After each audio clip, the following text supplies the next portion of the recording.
Hi, I'm Dr. Schlang. I'm the Chief Dental Officer of Smile America Partners. Smile America Partners and its affiliated dental practices provide in-school dental care for children in approximately 18 states. Smile America Partners and its affiliated practices treat over 500,000 children annually in school. As Chief Dental Officer, my principal roles are keeping my dentistry current, developing clinical policies and procedures, and spending over half of my time in schools providing care to the children that we serve. Along with me doing that, I work with a team, a Smile America Partners management team that is very talented and enables us to provide good quality care and get very positive reviews from the children who we provide treatment to, their parents, and the schools that these children go to. In this video, I'm going to go over the equipment we use, how we set it up in a school. I'm also going to go over the x-rays, how I diagnose, how I interact with children so that they become comfortable with me, comfortable enough to allow me to do fillings on them and provide other dental services. And also I'm going to go over the dental materials and the techniques that I use, using them to do fillings, extractions, and pulpotomies. Over 95% of our clinical work is fillings. Having said that, let me show you how we set up a dental visit in a school. This would be our x-ray station. Our x-ray station is manned usually by our team lead.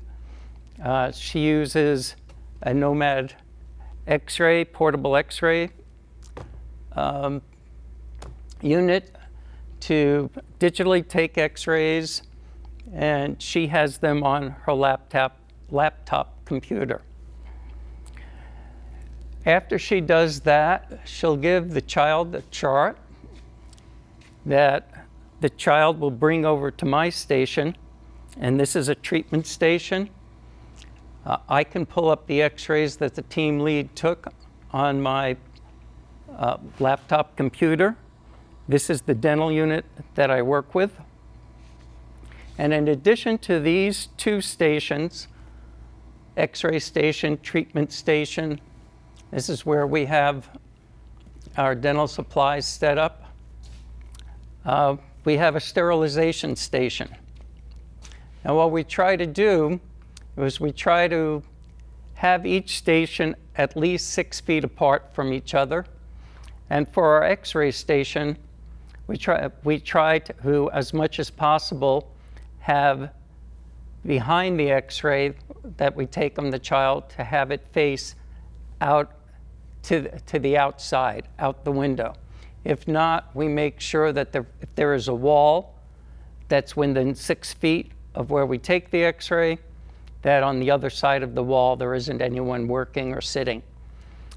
And that being said, I'm going to go back to the treatment station and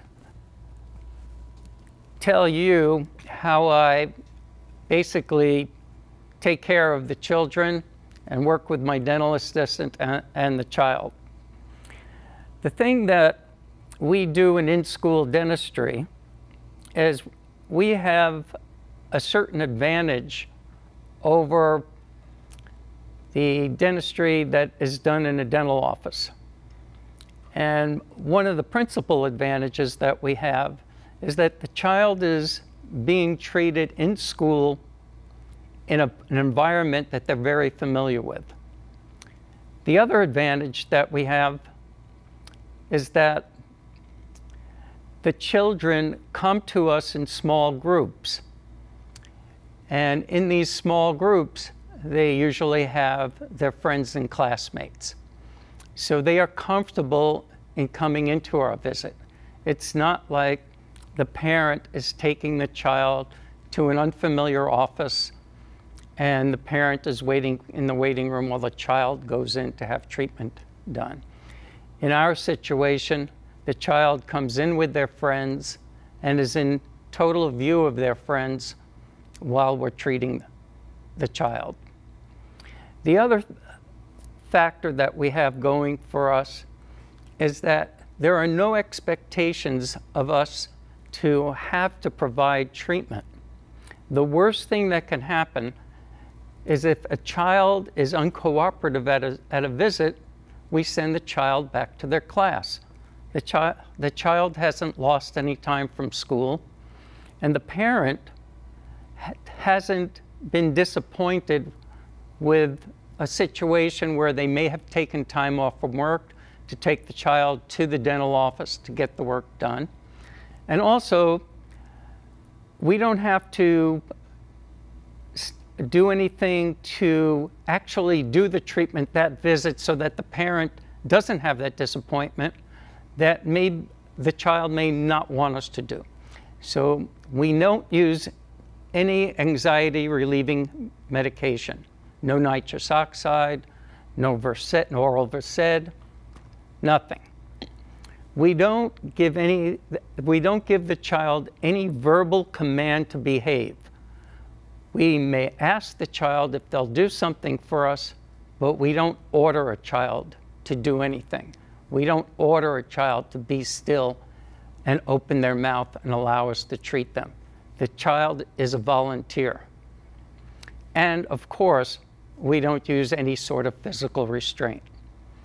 So, in review of that situation, we don't set up an instance where we feel that we have to get the work done on any particular visit. Now, with that being said, I'm going to show you our dental equipment, and I'm going to show you how I read the x-rays and do an exam on a child. But before I do that, I want to point out that even though the child is in a comfortable environment and with their friends, what I do for each visit, and which most of our dental teams do, is they set up music in the classroom that we're set up in. So the child walks in to a friendly environment. The child walks in to a place that seems like it's a nice place to hang out with, a nice place with their friends where music is playing. So I think the next step would be for me to introduce you to our child for this setup that we have, and I'll ask my dental assistant to bring in our child. Carter, are you ready to have your teeth checked? Yeah. Great. Very exciting. Okay, so Carter is our dental patient today. Carter, how old are you? 6. Say that again. 6. You're 6 years old. Okay, this is Irene. Irene has been our head dental assistant and trainer for teams that are in other states as well. And she's been with me for at least 14 years. And this is Lupe, and I think Lupe has been with us for a similar amount of time. And we're going to try to show you how we introduce ourselves to the children and how we try to make them comfortable. So we're set up now for me to examine Carter's teeth, to do an exam. But before I do that, I want to go over first the equipment that we use. And so this is the Aseptico dental unit that we use. It has an air-water syringe. It has an electric handpiece. And it has a slow-speed suction and a high-speed suction. It has bottled water and an evacuation pail there, over there. When we use the handpiece has interchangeable heads, one for a slow speed, and when we use the slow speed, that's principally for doing a prophy, and this is the high-speed electric handpiece. And we use the 1-to-1 ratio on the unit for the slow speed and the 1-to-5 ratio for the high speed. Now for the high speed, it can run at a maximum of 150,000 RPMs. We use it at 2/3 speeds at 100,000 RPMs. And that gets to be important when we do our dental procedures. And it's important to use the handpiece at 2/3 speed. After the team lead takes the x-rays, they're transmitted over to my laptop. And what I do to bring up the child's x-rays is I simply either type it, after I've gone onto the computer, I either type in the child's last name, and all the children with the child's last name will come up, or I type in the child's chart number, and those x-rays. The child's chart x-rays will appear by me either typing in the last name or the child's chart number. So what I'd like to do now is to go over what kind of x-rays we take and what we're looking for. So we try to keep the number of x-rays we take to a minimum. But we want, on an initial oral exam, we want to be able to see on 1 or 2 bite wings on either side the distal of the cuspid through the last erupted permanent molar, and we want the interproximal contacts to be clear and not overlapped. We're also, in a child of early mixed dentition, we want to screen for mesiodens between the upper centrals, because if a mesiodens isn't taken out early, it can cause a poor eruption or irregular eruption of the permanent central incisors. On early mixed dentition, we also want to look for missing permanent upper laterals, another common, or let's say a 1% type of developmental anomaly that occurs. Other findings that we look for also are the deciduous, the permanent lower second deciduous incisor, lower second permanent bicuspids are often, I wouldn't say often, it's another type of a 1% occurrence. So those types of developmental anomalies are what we're looking for in early mixed dentition. In late mixed dentition, the principal anomaly that we're looking for is horizontally impacted permanent cuspids. And we want to be able to refer that situation to an orthodontist so that the permanent cuspids can be directed downwards. So we want to be able to get the bite wings I mentioned and screen at an appropriate age for the developmental anomalies that I just spoke of. When I'm looking at the bite wings and I'm looking in approximally, what I usually do is I make note of the interproximal lesions that I see. For instance, I'll have, and we note active caries, we mark it in red on the chart. So let's say I found an MO on A, a DO on B, and a DO on S, which would not be an uncommon occurrence.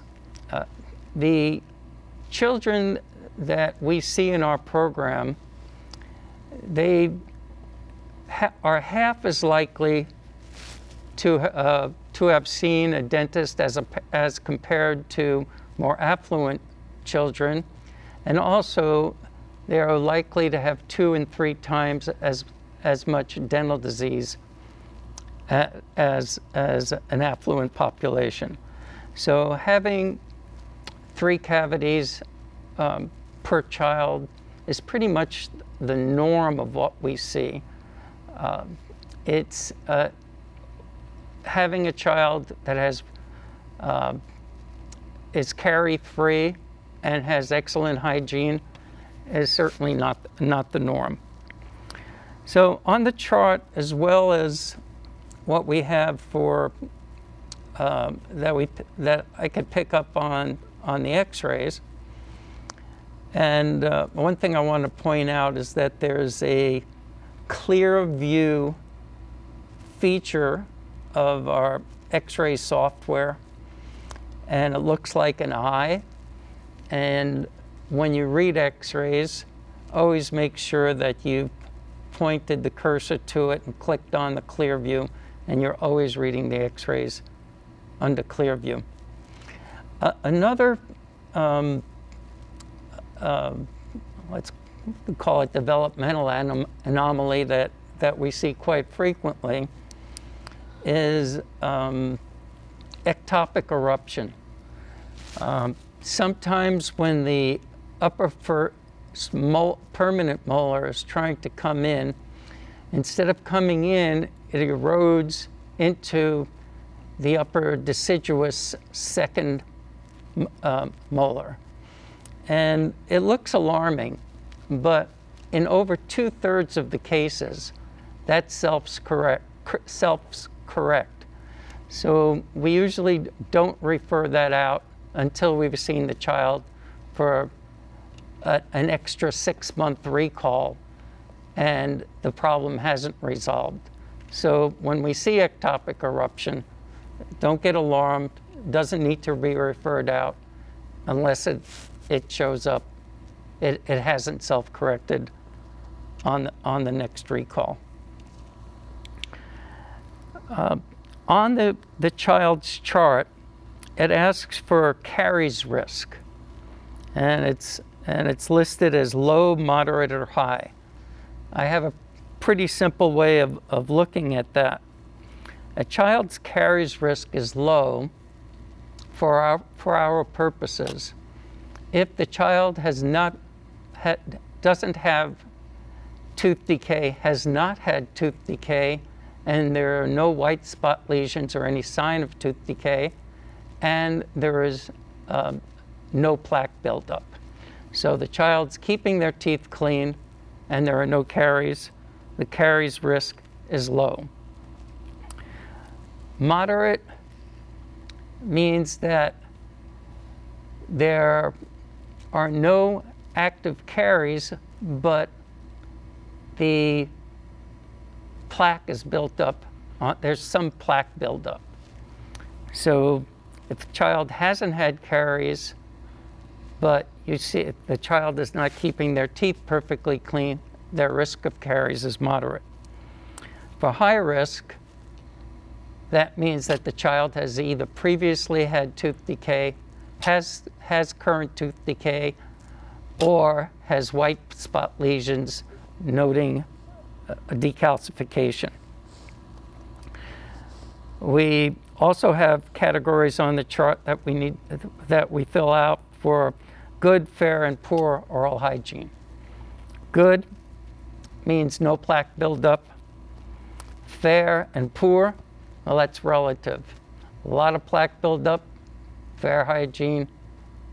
Even more plaque buildup, poor hygiene. We also ask for gum status, tooth alignment, and soft tissue. For tooth alignment, I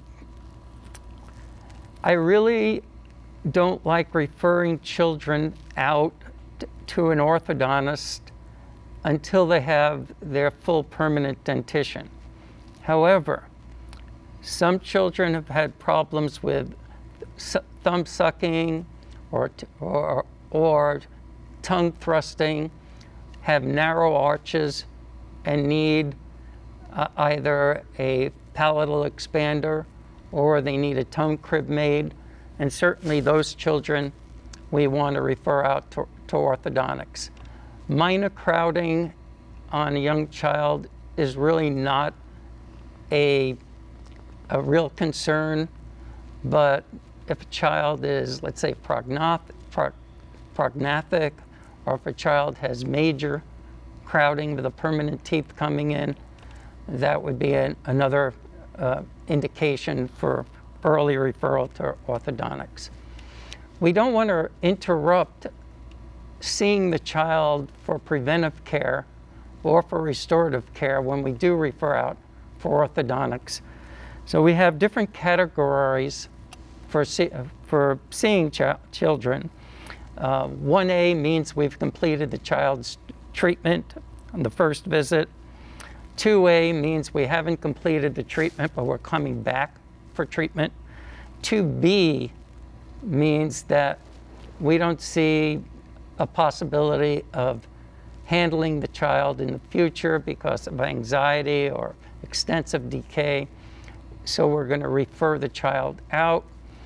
For orthodontic purposes, I like to keep the child as 2A, but to write down in a note to the parent that the child has crowded teeth or a narrow upper palate, and you recommend that the parent take the child to the orthodontist. Medicaid in most states only covers orthodontics for handicapping occlusion. And sometimes the cost of orthodontics is out of the reach of the parents. So naturally, this is a recommendation to the parent, and sometimes the parents can do it, and sometimes they don't have the financial means to take care of the orthodontic problems. We have an urgent care category, which is category 3. Sometimes if you have facial swelling and the child doesn't allow you to treat it, you'll want to make a special note that this child is 3B, and we will case manage, the Smile America partners will case manage that child into treatment within the next 24 to 48 hours. I don't see any other parts of the chart that I need to fill out right now. So after I've looked at the x-rays and I've charted the interproximal decay, I hand the chart over to my dental assistant, and then I complete the process of doing the oral exam. But before I do that, I want to go over how I relate with the child and try to get the child to be comfortable with me so that I can provide treatment to the child. So when I see a child, I try to be as friendly as I can be, and what I think a child's looking for from me is for me to be confident, calm, and basically have the same sense of humor as the child. if the child sees that I'm someone who likes to have fun and is calm, they generally feel that they can trust me. So if this was the first time that I met Carter, I would say, "Hi Carter, how old are you?" 6. Okay, Carter, I've got a few questions for you. One is, why did the kid throw the clock out the window? He wants to see time fly. Excellent. And for those of you who want to be able to easily break the ice with kids, I suggest laugh out loud jokes, and they're easily ordered on Amazon. Carter, before I get to examining your teeth, I got another kind of like theoretical question for you. One is, do you like candy, cake, cookies, and ice cream? Yes. Do you like them a lot? Yes. Okay. Supposing I told you that if you cut out candies, cake, cookie, and ice cream, that you probably would never get a cavity and wouldn't have to get a filling. Would that be enough for you to say, yep, I'll cut them out. I'm not going to eat any more candy, cookies, cake, or ice cream? No. Is that a firm no? Okay. Do you think your friends would say yes to giving up candy, cake, cookies, and ice cream? No. Okay, that's kind of what I thought. So Carter, I'm going to examine your teeth soon, but before I do, I want to show you some of my helpers that I use when I do examine teeth. So on any given day, this can be either Mr. or Mrs. Thirsty. Try it out.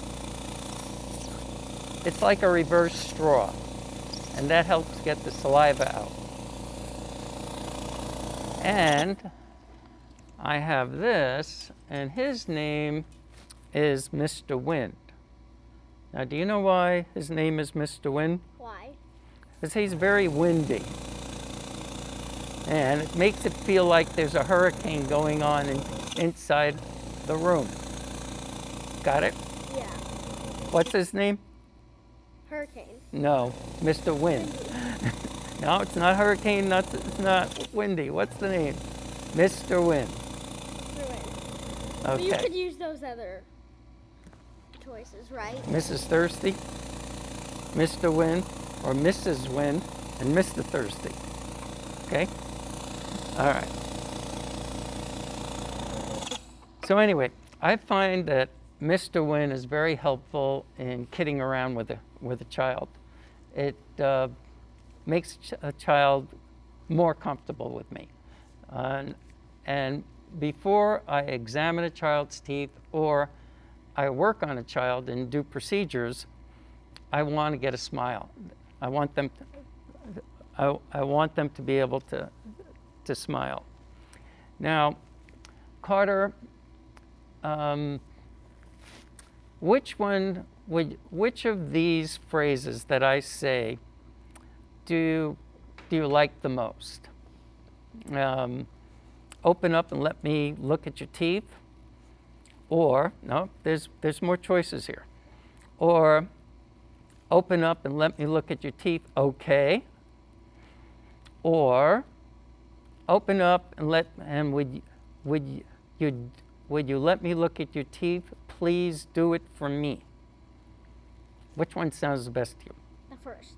The first one. Open up and let me look at your teeth. So when I work with different assistants, and I work in multiple states, a lot of the assistants I work with, they say things that are pretty innocent, but sometimes when a child is right on the borderline of being anxious, it could be a problem.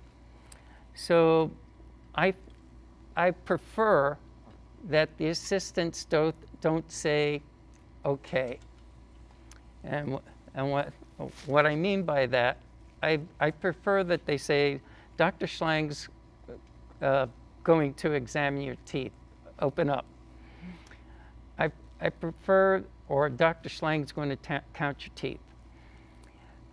I don't really like them to say, Dr. Schlang's going to count your teeth, okay? Or I'm going to polish your teeth, okay? Or I'm going to put fluoride on your teeth, okay?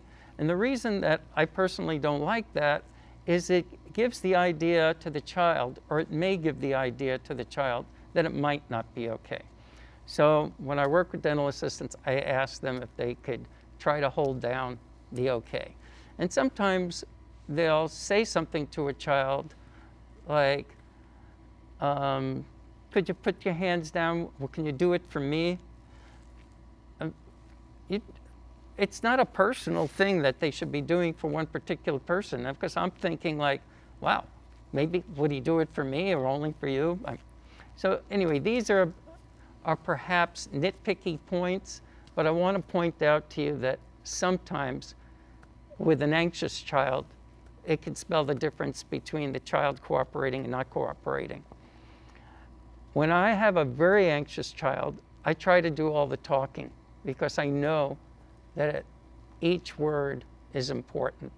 So before I start a visit, usually I go over these things with my dental assistant, and I also point out to my dental assistant that if I'm going to give local anesthesia, I'm not going to have a conversation about it. I'll give a cue, like I'll say lido-septicane, or I'll say, no, take that back.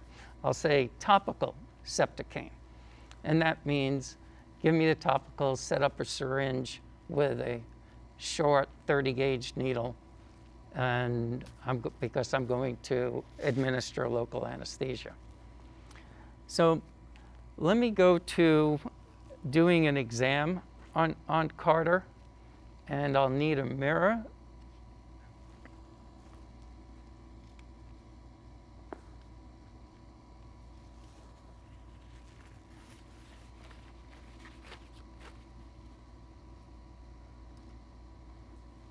Thank you. Thank you, Lupe. Now, when I do an exam, I don't wear my reading glasses. I wear my loupes. And my loupes are the most important thing that I have to do an exam, because when I do an exam, I'm using magnification, good lighting, and dry teeth. Without the magnification, I really can't do a good exam. Without the magnification, I really can't do dentistry the way that I want to. In the first 20 years of my practice career, I didn't wear loupes. I started wearing loupes about 20 years ago. A dentist who's in their 20s and 30s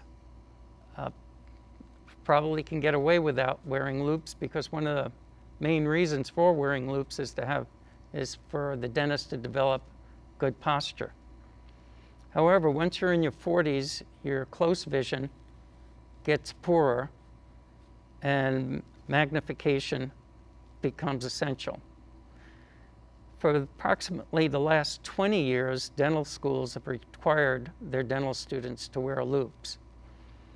So if dental students have been required to wear loupes for the past 20 years, there are very few dentists who are under 45 who are educated without loupes. Anyway, I wear 4-power loupes with a pretty wide field. It lets me see 3 or 4 teeth in my field of vision.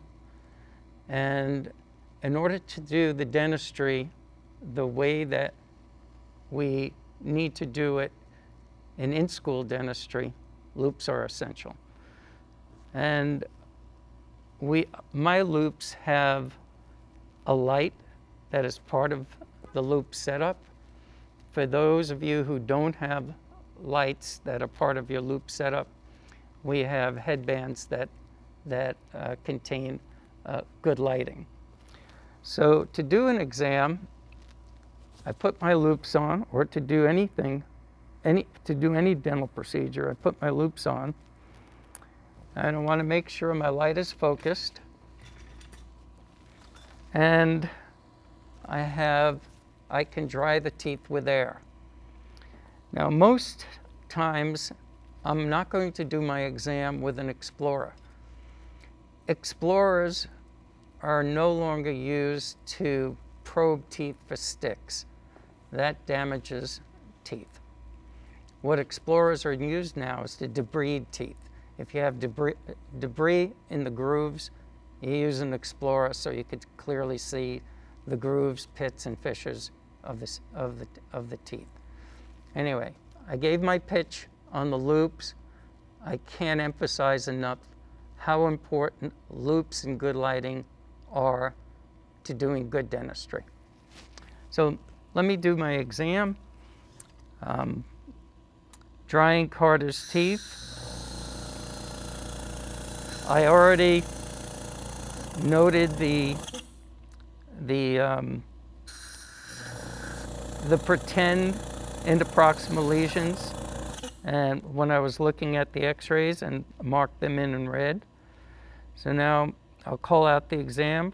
Carter has has 3 A, B, C, D, E, F, G, H, I, J, 14, 19, KLM, N, 24, 25, R, QR, ST, and 30. He has no caries.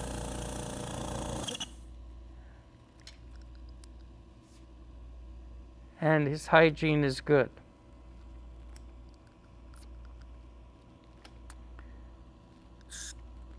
However, let's say I discovered that Carter had plaque on his teeth.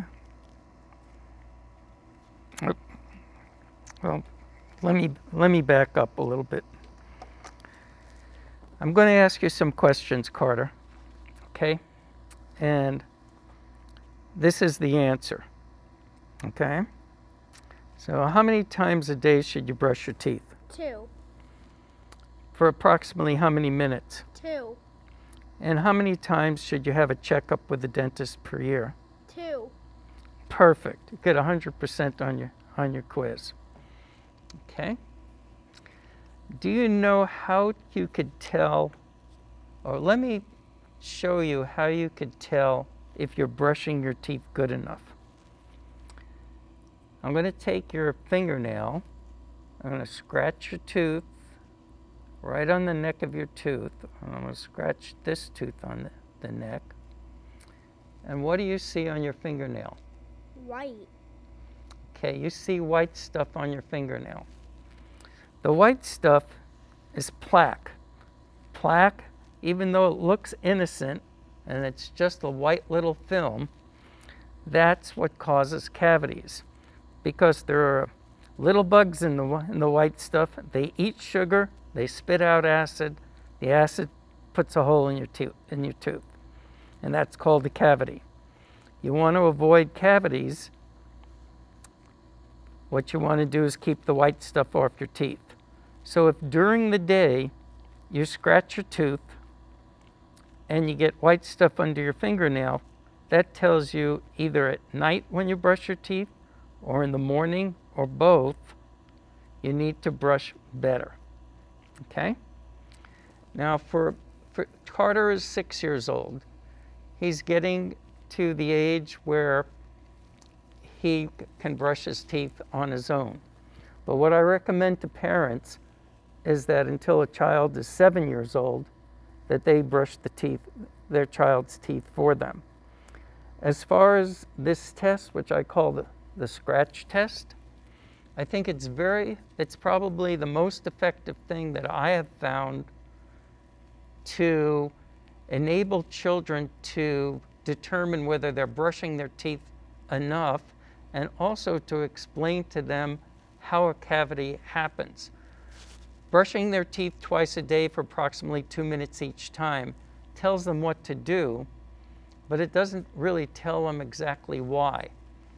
If they know that the plaque that they can scratch off their teeth is the cause of a cavity, if they know that the plaque produces an acid and the acid can put a hole in their teeth, decalcify, demineralize their tooth, and they know how to check for that during the day, that gives them an excellent tool to understand that if they keep their teeth free from the plaque, they're very unlikely to get a cavity. Some of you may be thinking, well, that doesn't sound very hygienic for a child to be doing that during the day.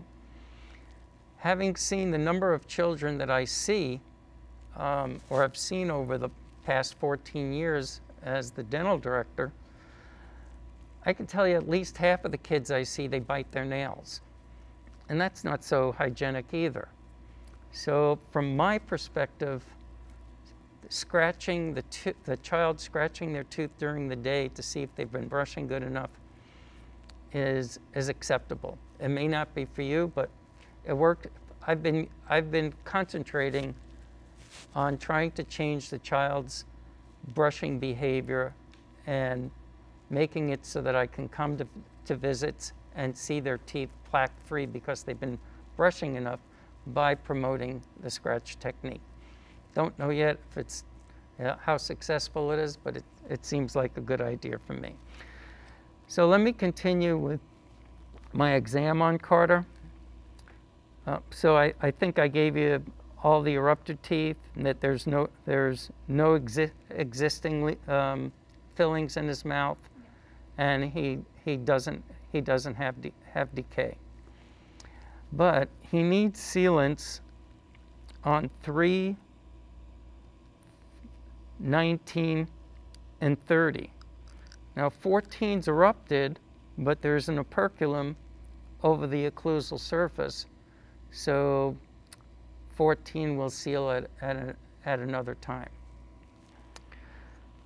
So Carter, you need sealants, and I want to show you what I use to apply the sealants. This is what we use to apply sealant. Now, some kids, when I show them this, they think, is that pointy? Is that a shot? Was that any thought that you might have? No. Good. So let's say you were anxious and you were afraid of what this was, and it certainly doesn't look scary to me, but for 4- and 5-year-olds, and even sometimes older kids, they think that this is anesthesia. So what I do for them, if they'll let me, I'll put the sealant material on their fingernails. If they don't let me, I'll put the sealant material on my own fingernail. So I'm going to put sealant material on Carter's fingernail, and what I do is I put a dot, but I need another tip.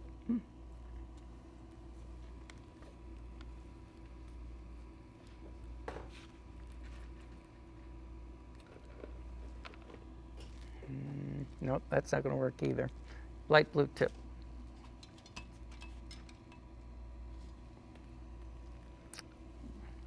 To put on sealant material, we use a 25 gauge tip. Also for our etch, we use a 25 gauge tip. This is our etch. And 25 gauge tip is light blue. For everything else, we use a 22 gauge tip, which are black. This is the etch I prefer. It's called Ultra Etch by Ultradent. It's very creamy. However, like most etch, does not have a good taste. This is the sealant material. It's not a shot. And for kids who are afraid of the syringe, what I do is I put a drop on each fingernail. Then I ask for that to be set up.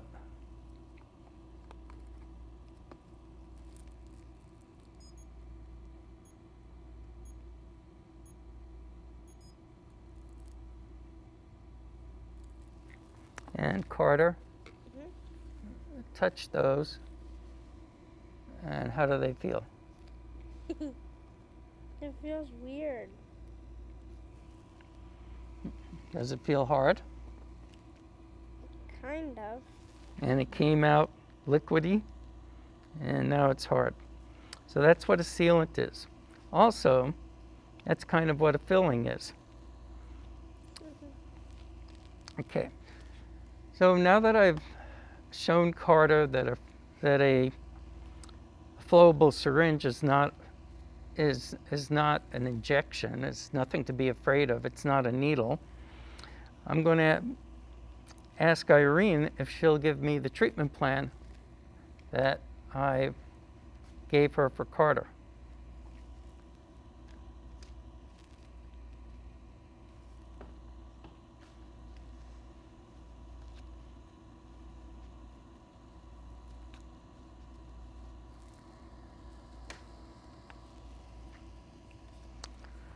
So this is a Post-it, and when I do treatment, I like everything that I'm going to be doing on the child to be put on the Post-it.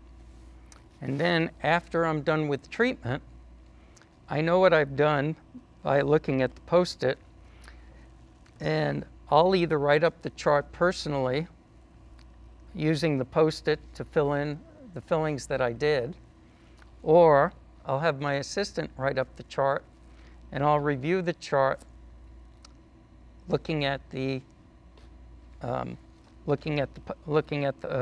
Post-it. So for me, it's very important that all of you, after you do an exam, that the assistant write up the treatment that you may be performing that day on a Post-it.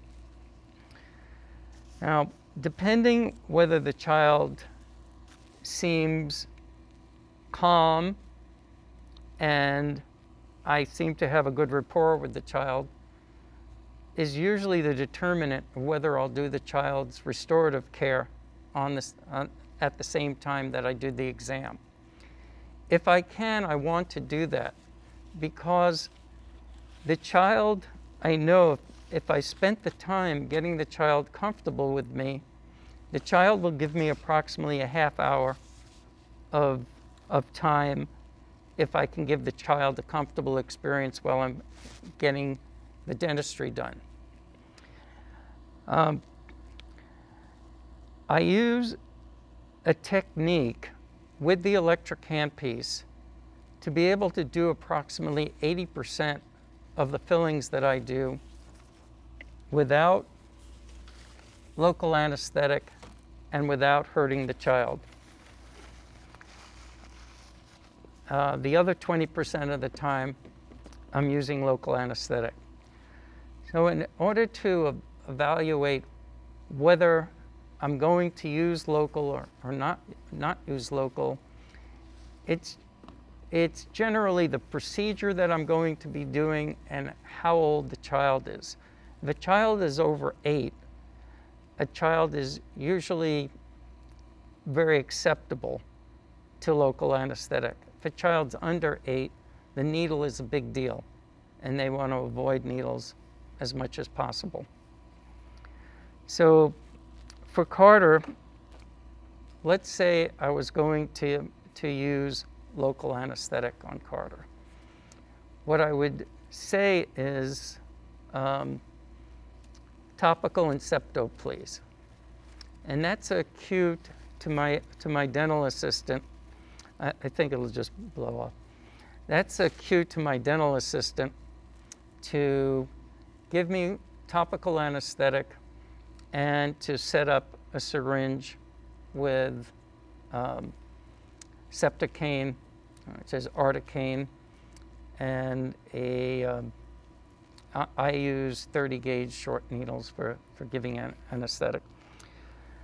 So considering that I have a good rapport with Carter, after I've received my poster with the treatment plan, I'll simply say to Carter, hey Carter, I've got some sugar bugs to chase in your mouth, so what I need for you to do is tilt your head back, close your eyes, and no peeking. And I will put the topical on Carter's mucosa and gingiva. And I'll probably do that for at least a minute. And then for infiltration, I usually use, or I almost always use, articaine. And the reason why, for infiltration anesthetic, articaine penetrates bone better than lidocaine does. For a mandibular block, I'll use lidocaine for the mandibular block because the mandibular block isn't dependent on the anesthetic's ability to penetrate bone. So if I'm, let's say, going to try to anesthetize the deciduous molars, what I do is I pull the upper mucosa tight, and the way that I grab my syringe is underneath the headrest, and we need to put that back on, and have my dental assistant pull off the needle cap. And I pull the mucosa tight, and I keep chanting, no peeking, no peeking, no peeking.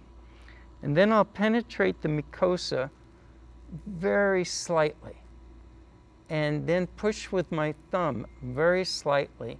And before I give any other kind of push, I'll count in my head 1, 2, 3, 4, 5, 6, 7, 8, 9, 10, and then I'll push.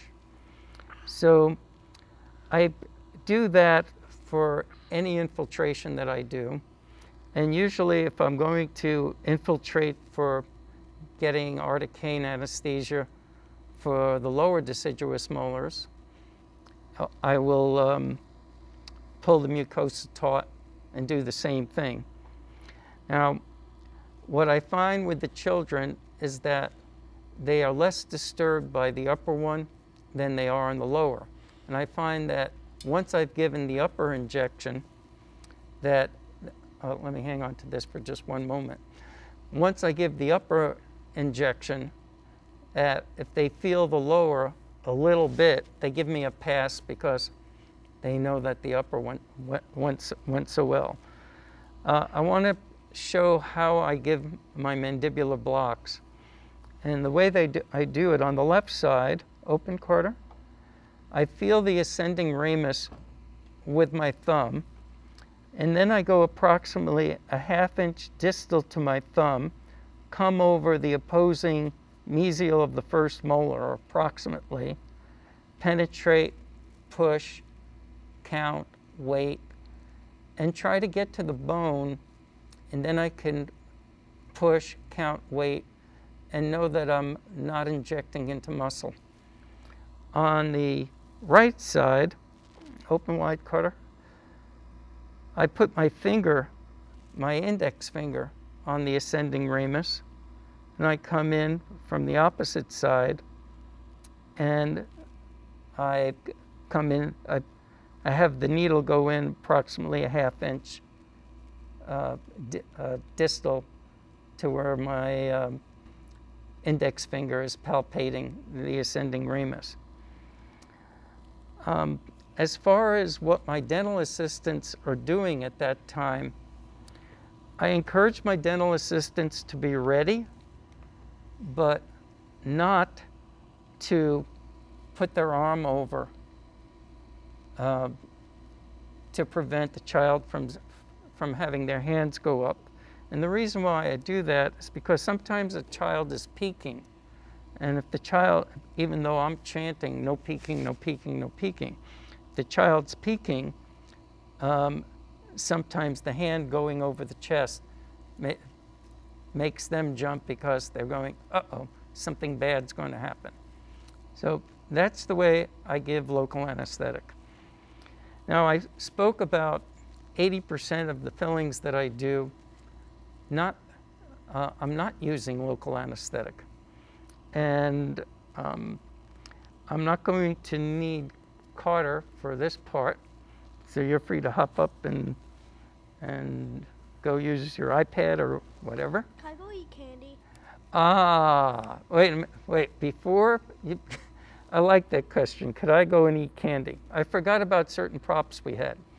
So let's see what we have in the way of props.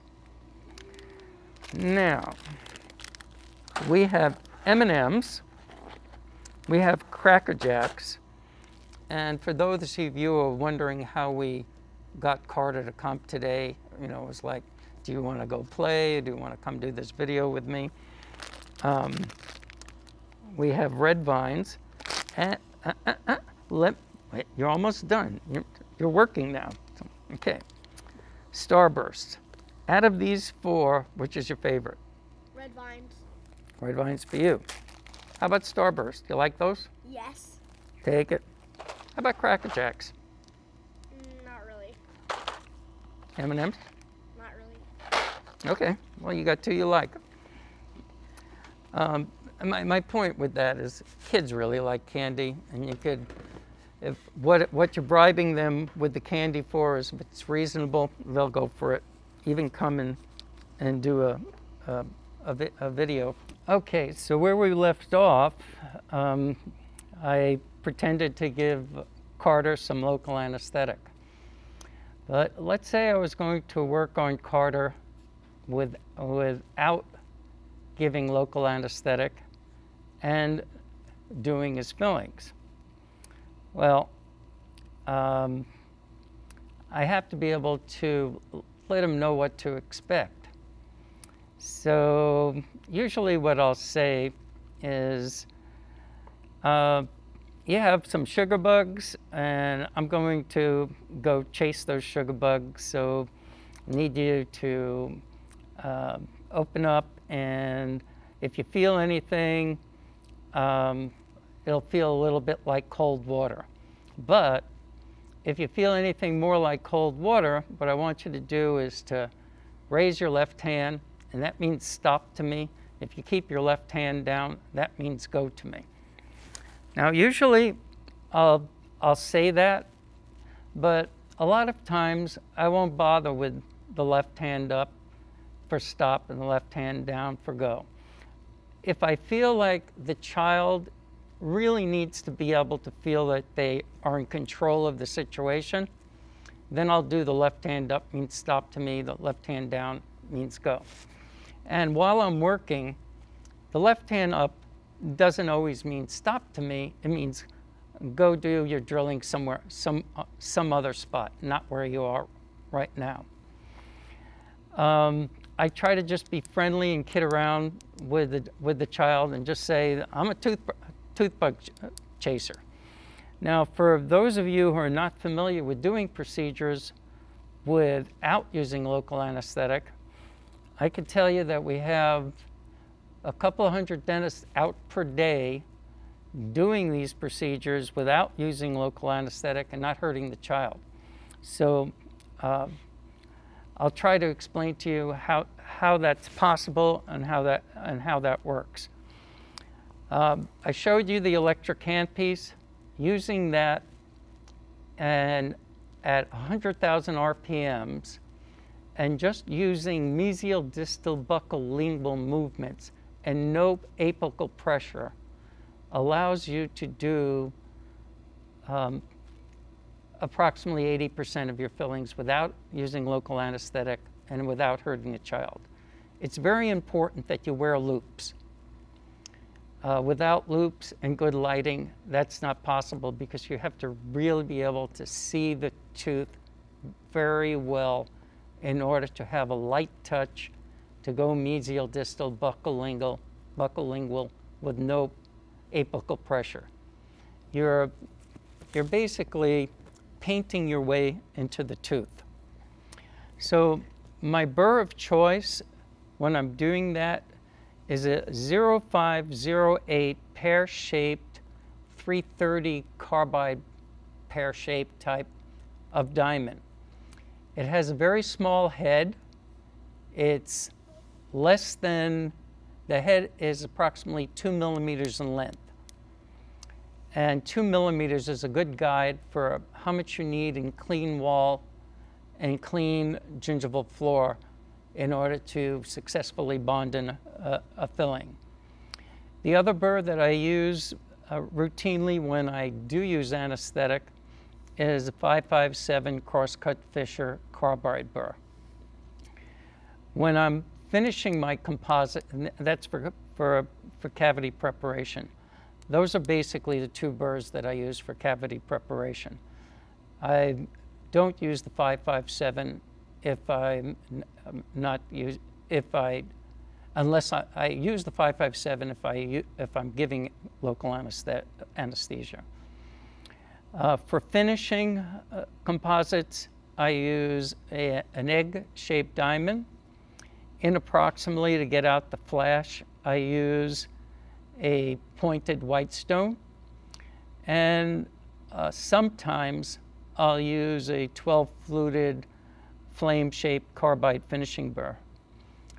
The other burr that I use for operative purposes, if I do a pulpotomy, I'll use a number 6 round a carbide burr. I'll explain to you how I do pulpotomies a little bit later in the video.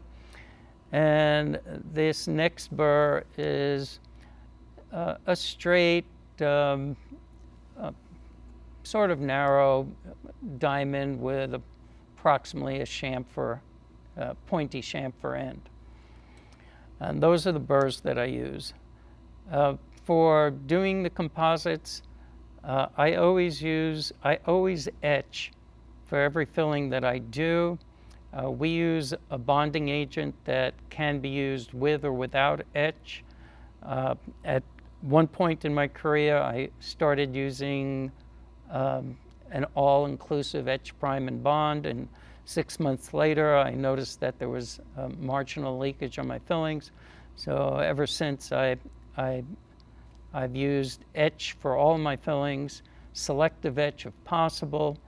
Not all that careful about it being selective or not selective, but I etch for 20 seconds to get a good bond from my composite to the enamel. Most of my fillings, I'm using highly filled flowable composite.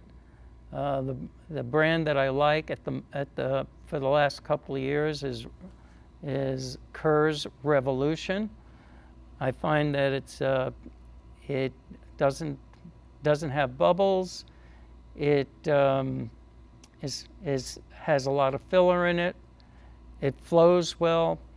And when I place my flowable composite, I don't use the amber filter on my light because I feel that by having my loop light shining on my prep as I'm filling it with the flowable composite, it helps the composite set as I place it so that the composite doesn't run distal, that the composite stays in place. So I find that to be very useful. When I use our compactable composite, which this composite is GC America's Gradia X. I like Gradia X because it doesn't stick to the composite instrument. It's kind of creamy, and if you use your amber light, it gives you good working time to sculpt it. So anyway, with the compactable composite, I use my amber filter so the composite doesn't set up too quickly. The percentage-wise, I would say a good 80% of my fillings I'm doing with the flowable composite, perhaps 20% or less with the compactable composite. I find that the flowable is very adequate for our needs of doing in-school dentistry.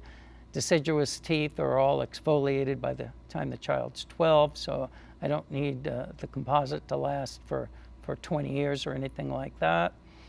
And I'm very happy with the results for that Kerr Revolution flowable composite gives.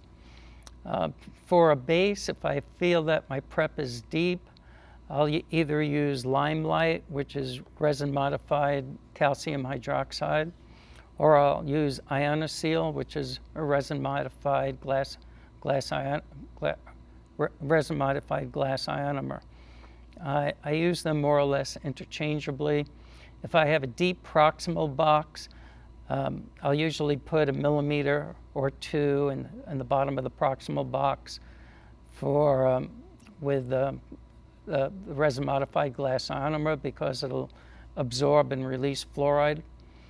When we do pulpotomies, which are not that often, instead of using formal cresol, which is pretty smelly, and it would smell up the classroom, and that would annoy the teacher whose classroom we're set up in, we're using ferric sulfate. It perhaps doesn't give quite the great result that people get out of formal cresol, but formal cresol is smelly, and also it's been proven to be carcinogenic in laboratory animals. So there's been a tendency to go away from ferric sulfate. As a base material, after the pulpotomy, either calcium hydroxide, we have calcium hydroxide, which is multi-cal, or I have some teams supplied with MTA. MTA is not that easy to work with, but it's certainly a very good material. And when we can expand our budget for supplies, I'll equip more teams with either powder and liquid MTA or MTA putty. That all being said, those are the tools that I use. I want to go over the theory behind how I prep the teeth and why I'm prepping them the way that I do. One of the important principles in doing fillings without anesthetic,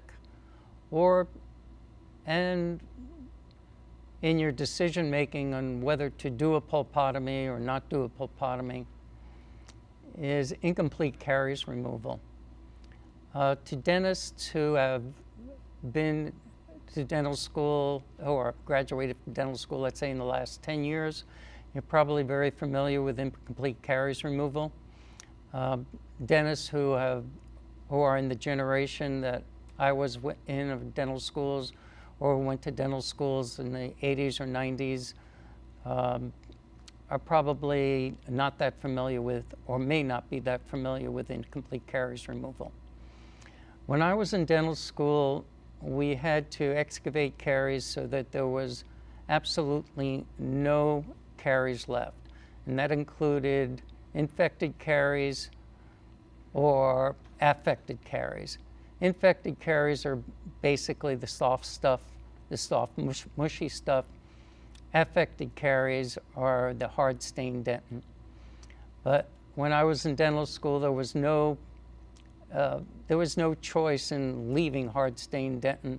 It was all caries had to be removed. And a number of times that would result in a pulp exposure, and that would lead to a root canal.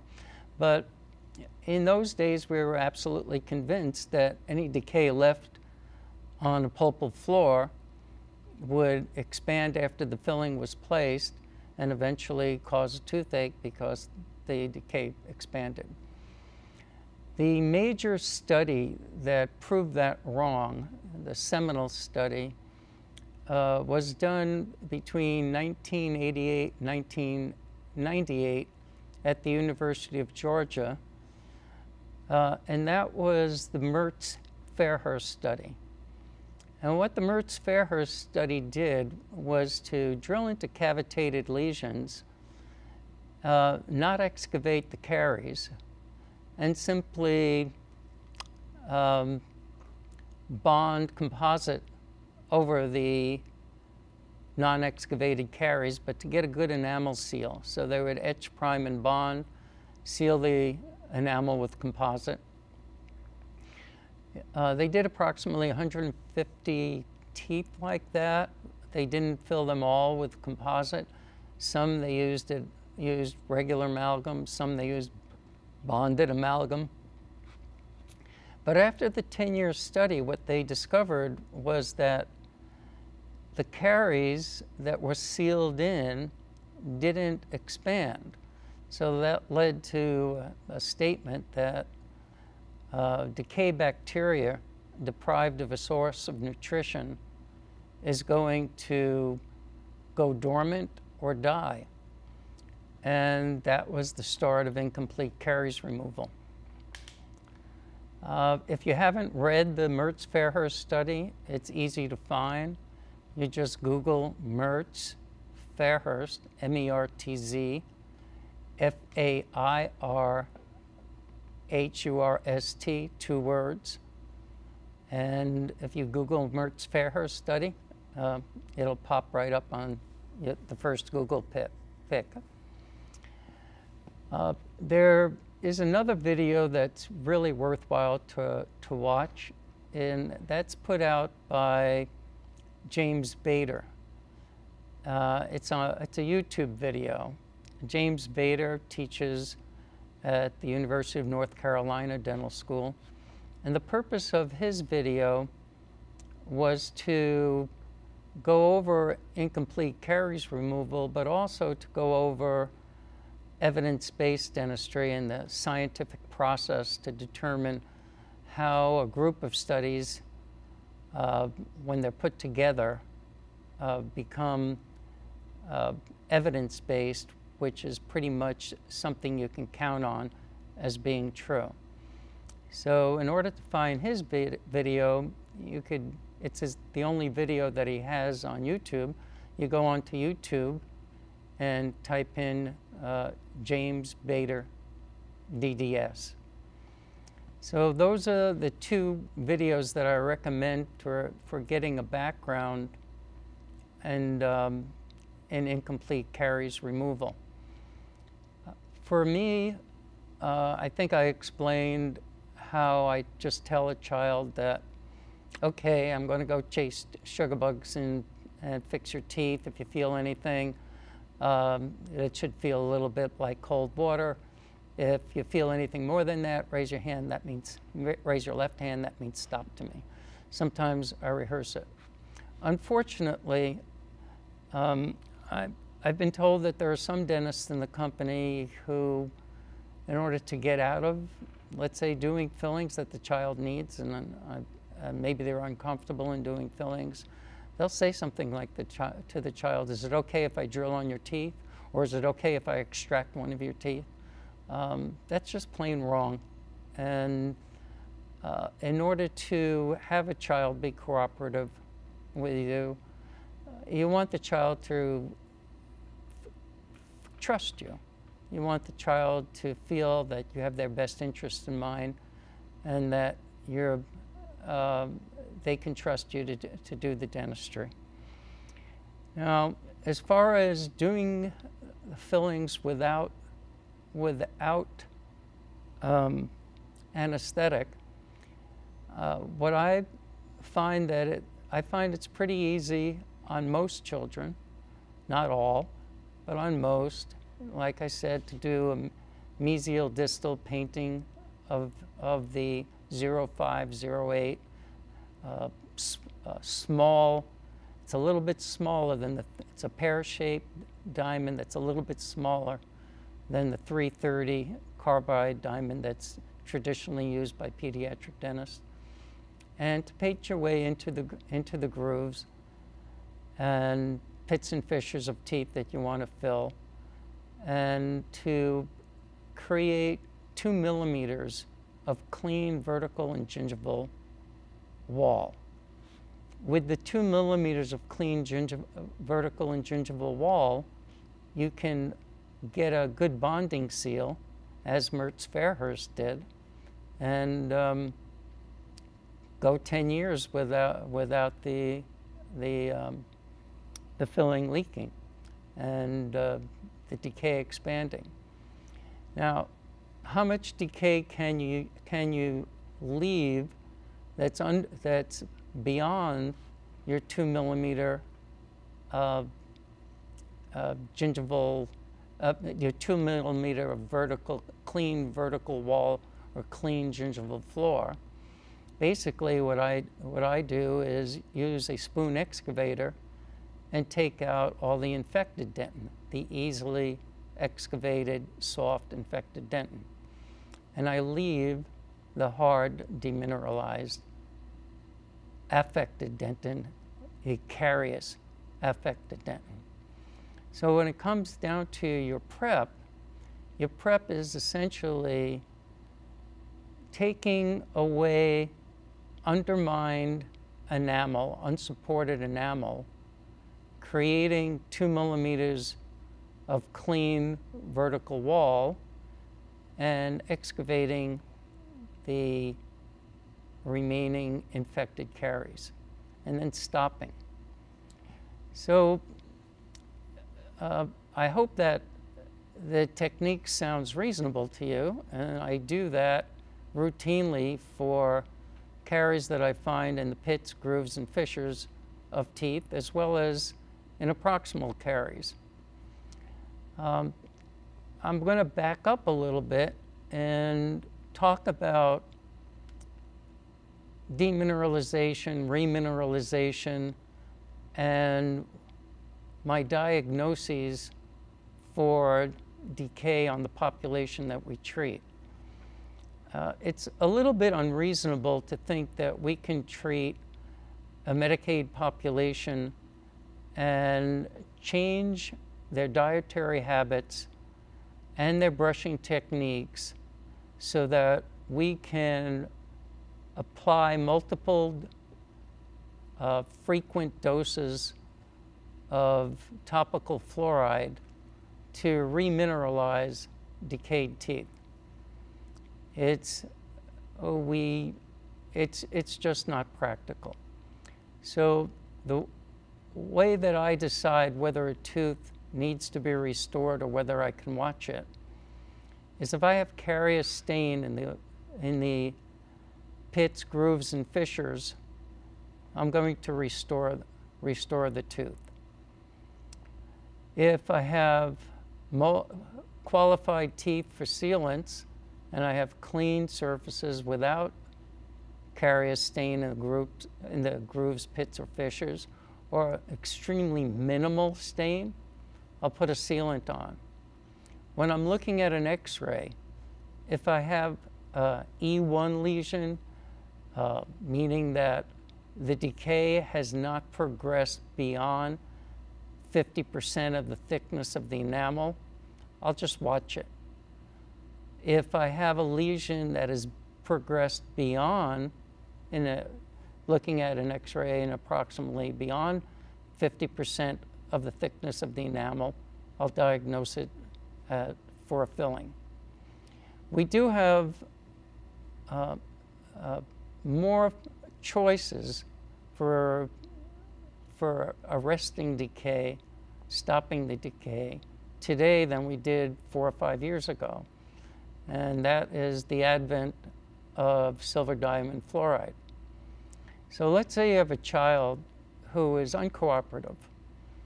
And like I said, we don't force the issue with a child. We don't use any verbal commands to behave. We simply send the child back to their classroom. We have another tool in the toolbox, and that's silver diamond fluoride. We've been using silver diamond fluoride for about 4 years in the company. Most states are paying for it. Some states pay more than others. And it's a treatment option for using, for children instead of it's a treatment option usually for children who are uncooperative to receive fillings. In the United States, in general, or almost all the Medicaid plans I know of, or let's put it this way, I don't know of a Medicaid plan that perceives of silver diamond fluoride as the final treatment for a tooth. They perceive silver diamond fluoride as an interim treatment, something to delay the advancement of the decay so that the child could either develop emotionally to be in a better framework of mind for you to do the filling, or if you're going to come back and fill the tooth at a later visit, which is maybe in 3 or 4 weeks, it allows the arresting of the decay. Now, silver diamond fluoride is not 100% effective.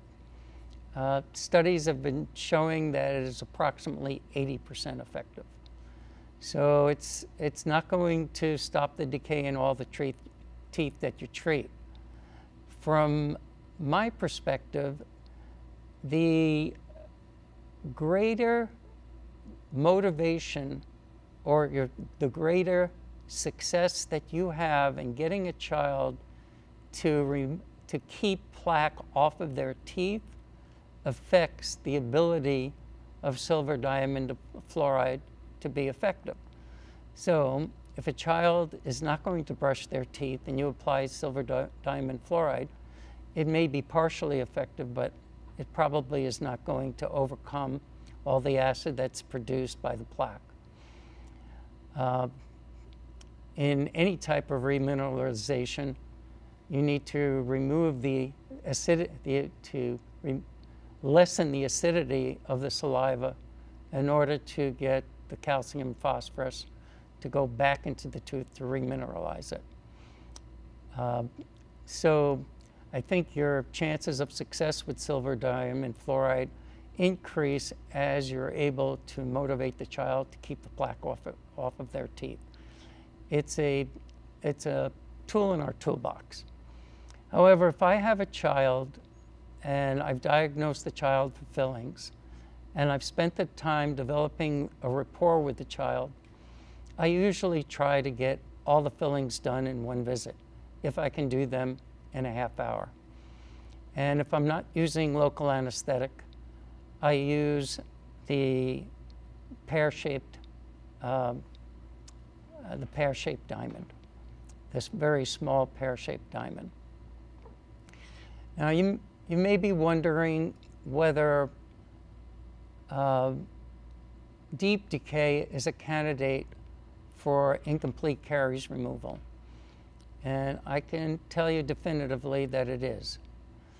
It may be counterintuitive, but the deep decay, when you're doing your outline prep, the deep decay insulates the tooth from feeling the coldness of the water that's spraying out of your handpiece.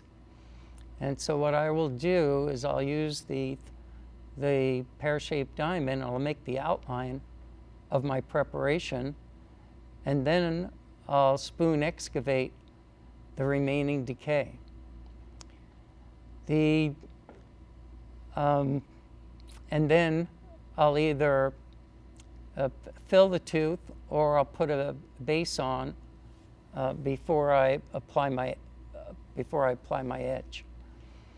So there's a certain technique that I use in order to do interproximal class 2 cavities that I'm doing without local anesthetic.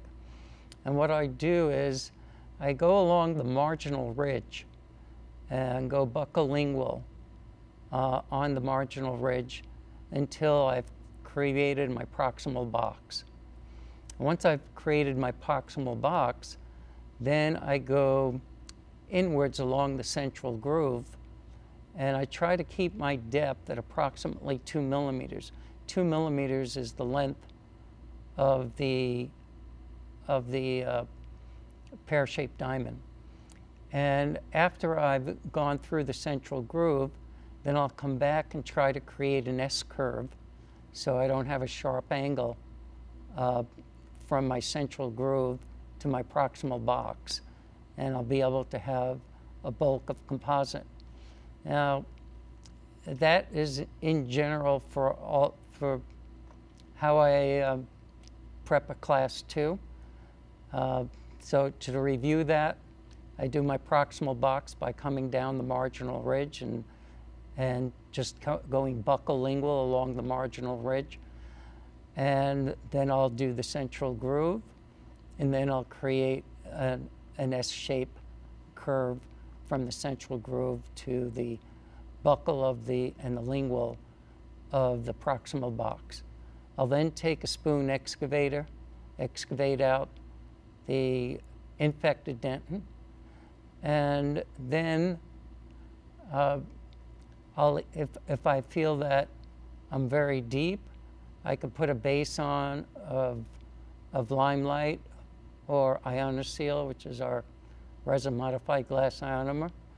I'll put a Toffelmeyer band on, and I find that I can use a Toffelmeyer with a pitot band and use my mirror to make the band kind of circlish, and then place it and tighten it without hurting the child.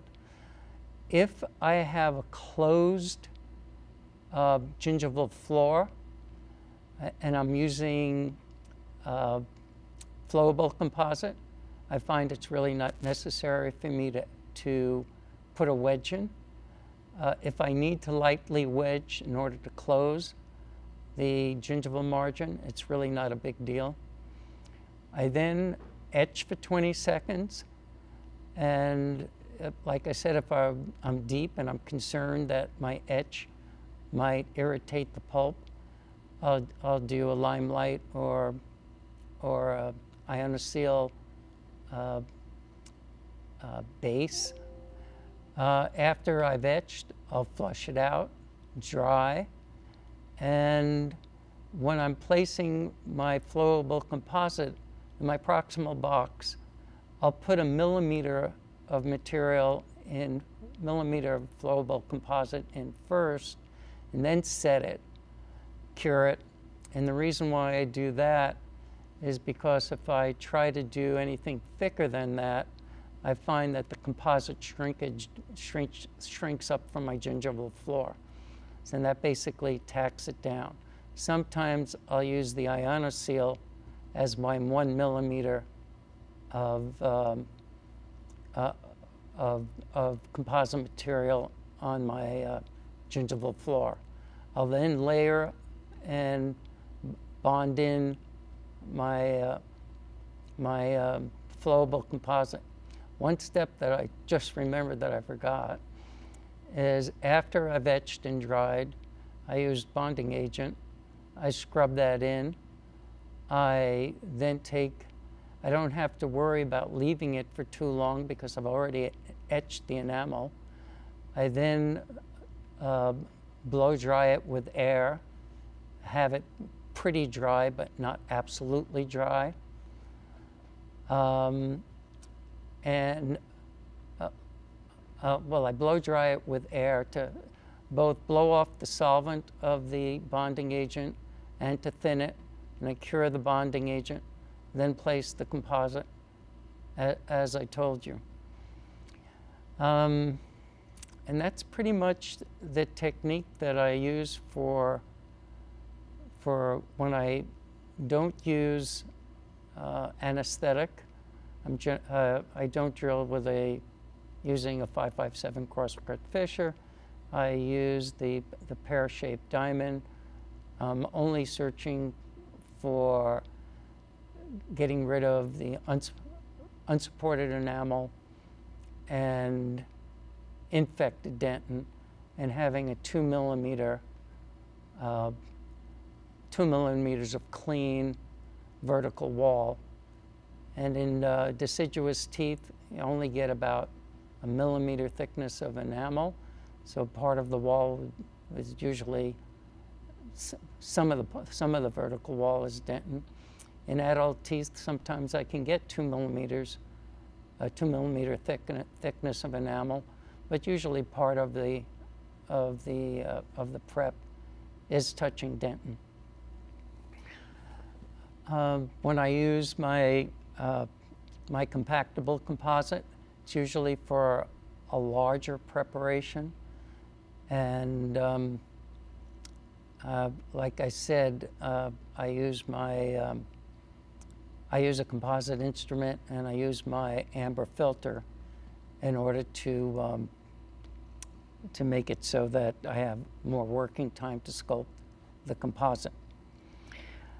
I'm trying to keep the length of this video at a reasonable length, so I'm going to pass on from fillings to when you might want to do a pulpotomy. In the past, pulpotomies were usually done for deep decay that was approaching the pulp, and today that criteria has changed. Pulpotomies are not necessary on teeth that have deep decay but are asymptomatic. So if you have a tooth that's let's say you have a deciduous molar where the caries are approaching the pulp, you'll want to test and see whether that tooth has significant caries that have already caused a symptomatic tooth that perhaps is irreversible pulpitis, or you'll evaluate the tooth and realize that you can use incomplete caries removal in order to treat that tooth without a pulpotomy. In talking about pulpotomies, I want to go back to X-rays and what I'm looking for, or what kind of X-rays I'd like to be taken. If the bite wings or the anterior X-rays show deep decay, then I'm either going to need a periapical X-ray so that I know that there isn't an apical lesion on the tooth, or for deciduous molars, I'll need to at least see the furcation. In deciduous molars, because of the size of our sensors, it's often difficult to get a periapical X-ray of them. But I could tell from the interproximal whether that tooth is, I can usually tell from the interproximal furcation whether that tooth is vital or non-vital. If there is a radiolucency in the furcation, then the tooth is non-vital. Also for deep decay, I test the teeth, but with percussion. If the child reports to me that the tooth does not wake them during the night, or if they feel the tooth that it's a very brief sensation that goes away quickly, and I can percuss the tooth and it's not sensitive to percussion, then I will assume the tooth is vital, and I will treat the decay with incomplete caries removal. The James Bader video that I recommended to you by going on to YouTube and just typing in James Bader DDS, he covers that subject of deep decay, asymptomatic deep decay, and how the tooth doesn't really need a pulpotomy. And there's a video which, if you want to find it, you go on Google and just put in UCLA pulpotomy video. in that video, we'll pull up a video that was done by Chanel McCready, who was at the time the assistant chair of pedo at UCLA. And she does a very nice job in explaining how to percuss teeth and on a child and determine that the tooth is vital. And she also very nicely goes over how to do a pulpotomy. And the video is very well done. So for those of you who have not done very many vital pulpotomies, I suggest that you go onto Google in UCLA pulpotomy video, and watch Dr. McCready's video on pulpotomies. So going back to the x-rays, for all deep decay, I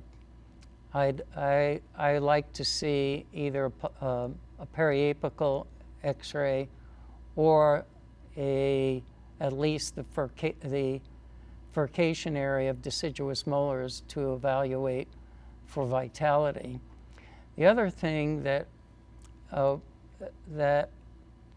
is of interest with bite wings is, and the size of the sensor that we have, is that sometimes for kindergarteners or preschool kids, it's virtually impossible for them to bite down enough without being hurt, to get a bite wing. And in those cases, I recommend that the x-ray technician take something that's called a horizontal PA. And that simply means holding the sensor in a horizontal position, getting an x-ray which will show the deciduous molars of the upper right, upper left, lower left, in lieu of taking bite wings. And that's very effective. So I don't mind x-ray technicians saying, oh, child's uncooperative for x-rays, which sometimes that occurs, but if they can't get bite wings, I appreciate everyone at least attempting to take a horizontal, what I call a horizontal PA of each quadrant. So getting back to the pulpotomy. So when would you do a pulpotomy? Naturally, if the tooth's necrotic, you can't do a pulpotomy. You would have to do a pulpectomy. We don't carry files in our equipment, and we simply don't do pulpectomies. But we do vital pulpotomies. And in that case, you would have to determine that the tooth is vital and that you can achieve hemostasis and remove the coronal pulp and do the pulpotomy. A thing that's interesting with the Dr. McCready video is she talks about iatrogenic pulpotomies, meaning that when you're removing the decay, that you've exposed the pulp. Now, incomplete caries removal makes it doubtful that if you pay attention and just remove, if you have a vital deciduous molar and you just remove the infected dentin and leave the rest, you're very unlikely to expose the pulp. But Dr. McCready did that video in 2014 or 2015. And at the time, incomplete caries removal as a valid technique, that is, not removing all of the decay, but leaving the affected dentin, wasn't fully recognized. And exposing the pulp, trying to remove all of the affected dentin was quite a common experience, both in pediatric teeth and adult teeth. So the incomplete caries removal is a technique that we've embraced in the program, and if you're unfamiliar with it, I I recommend that you become familiar with it and embrace it because it is evidence-based.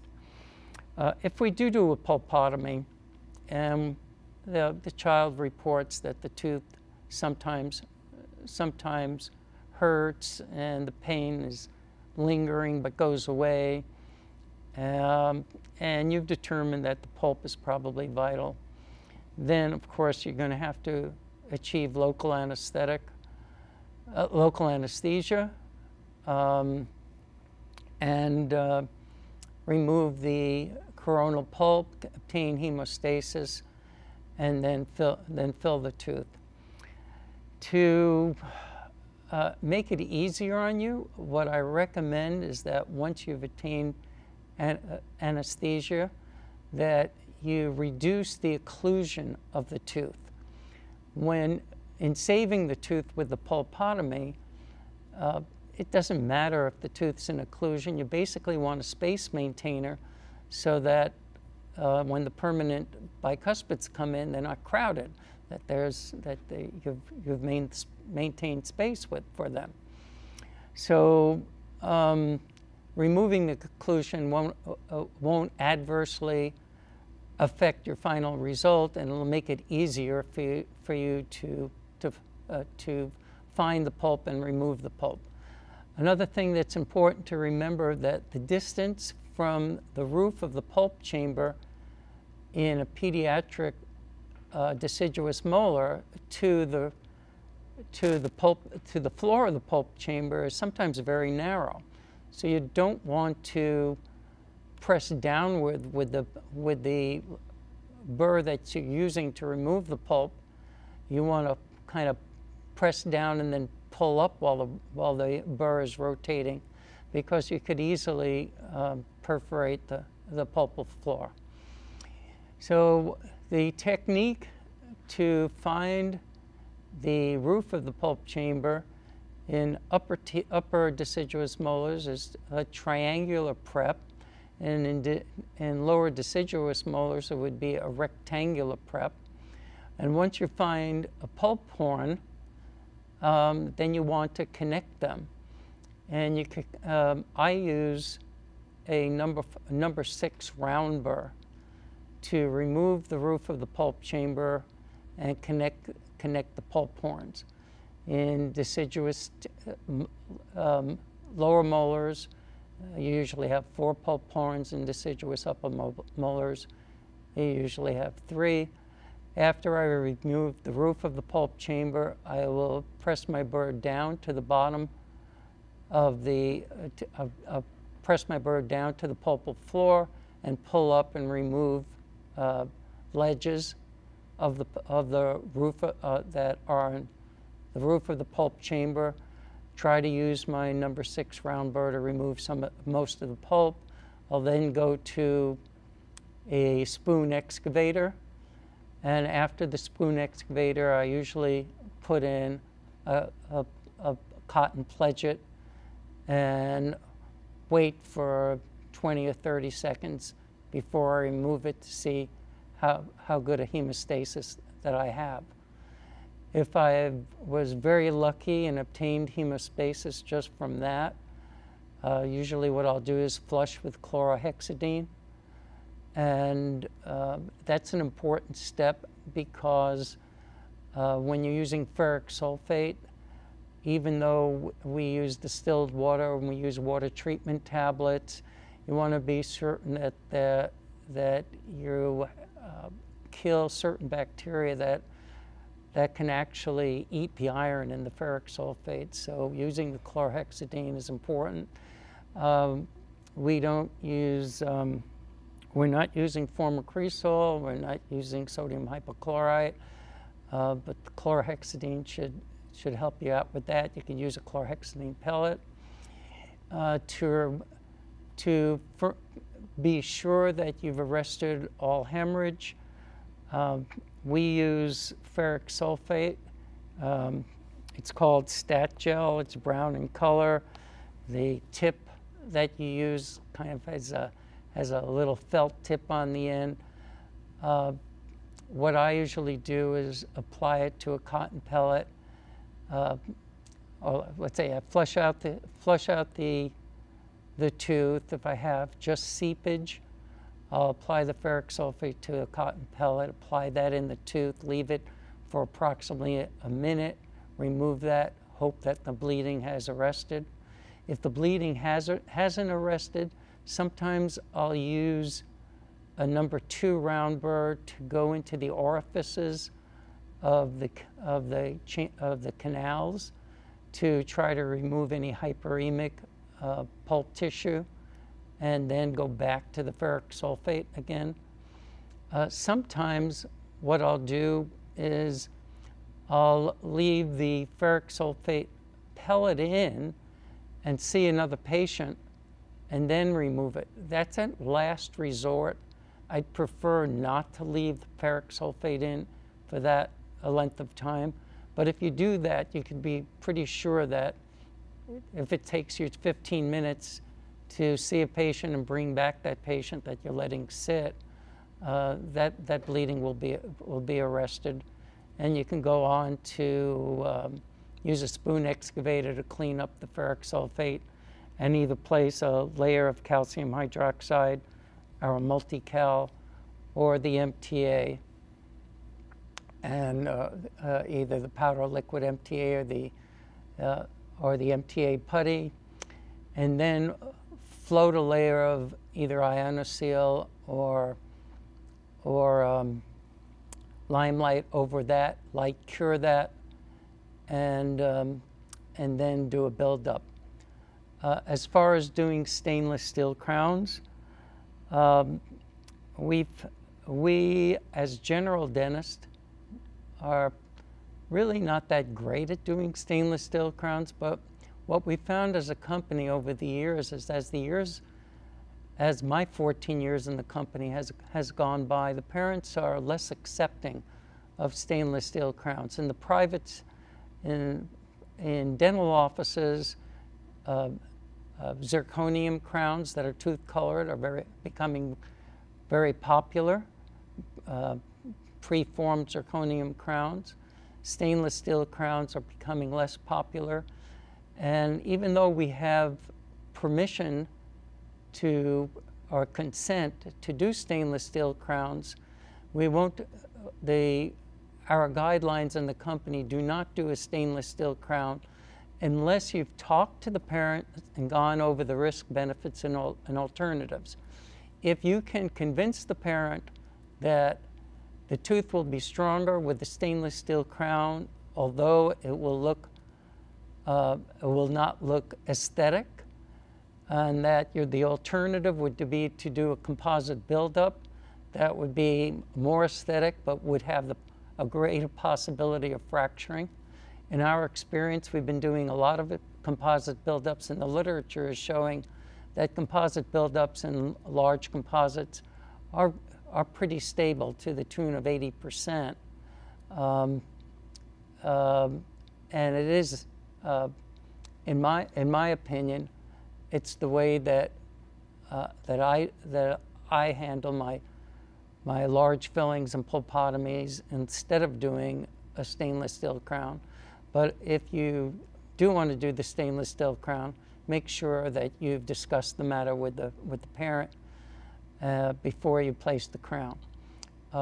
Years back, even though we had consent, if the parent wasn't talked to before we placed the stainless steel crown, we got calls to the company for the parent complaining that it made them feel like a bad parent because someone looking at their child smile, and even if there was a deciduous molar, would be unhappy and think that the parent wasn't taking proper care of their child's tooth.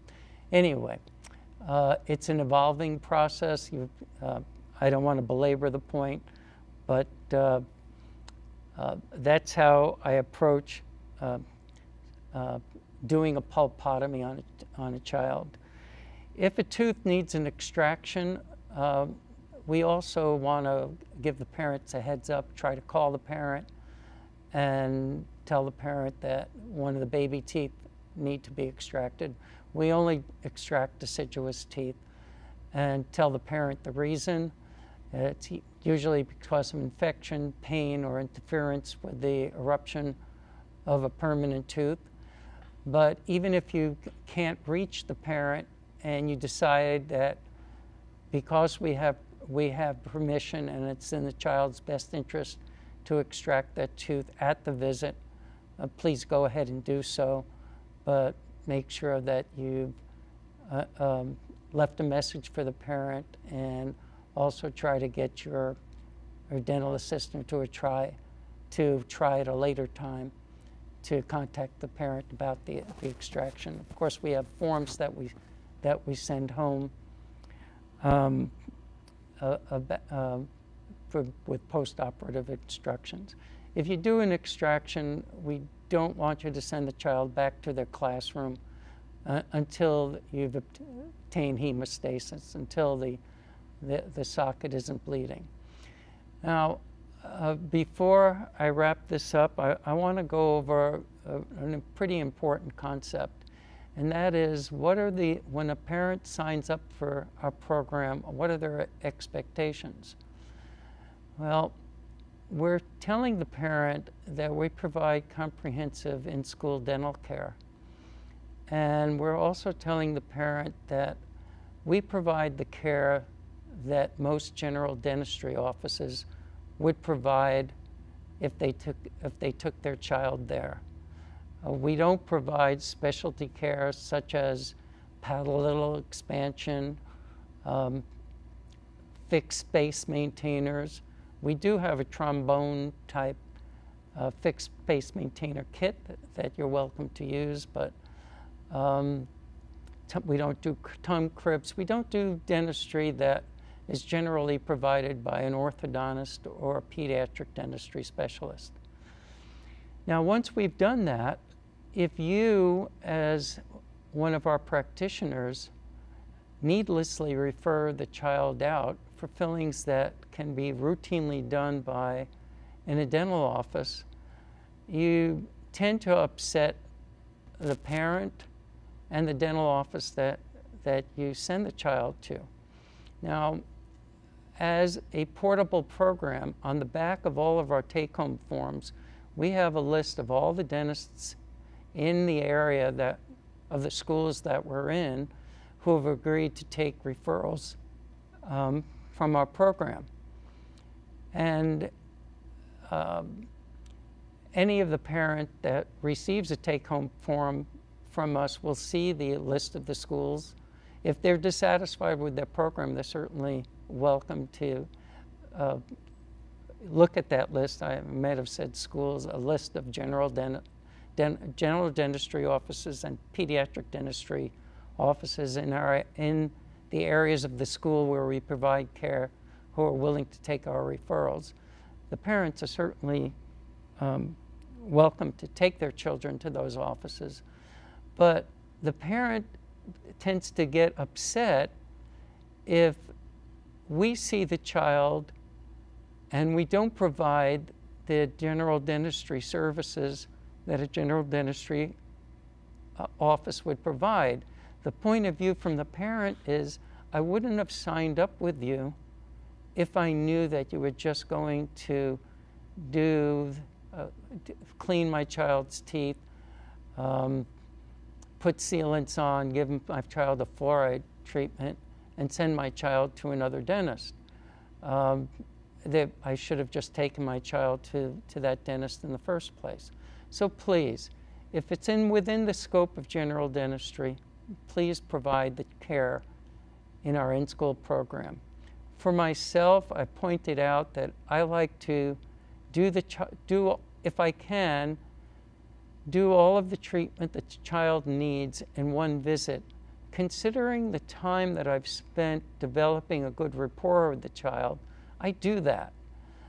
I also do that in order to prevent unnecessarily having to go through the expense of seeing the child a second and a third time for return to finish appointments. Also, the child will not necessarily get me for the return to finish appointment. They'll get another dentist, and that dentist in order to do the restorative service, to provide the restorative care, we'll have to develop a rapport with the child. So I think you know my point of view and how I look at it. If you're uncomfortable with performing the procedures, call me or call our clinical department, and we'll make arrangements for mentoring so that you do feel comfortable. We're certainly available to you. I think I've covered pretty much everything that I want to in the video. If you have any questions, feel free to reach out to me or any other members of the clinical department. When dentists come into our company, we send out a lot of onboarding information which contains our contact information. All of you who are in the field, your dental team managers have our contact information. The other thing I want to point out to you is that I certainly enjoy doing what I'm doing. Working on most of the children we work on are from 5 to 12 years old. They like to have fun. They have a very good outlook on life. I find them to be enjoyable to be around. It makes me feel younger. And I hope you, if you're just starting with us, that you achieve as much enjoyment from seeing children in school and treating their dental problems and trying to motivate them to keep their hygiene at the highest level and maybe to eat less candy than they usually do. I hope you enjoy it as much as I do. And I look forward to you contacting me with any questions you have and interacting with you in the future. Thank you very much.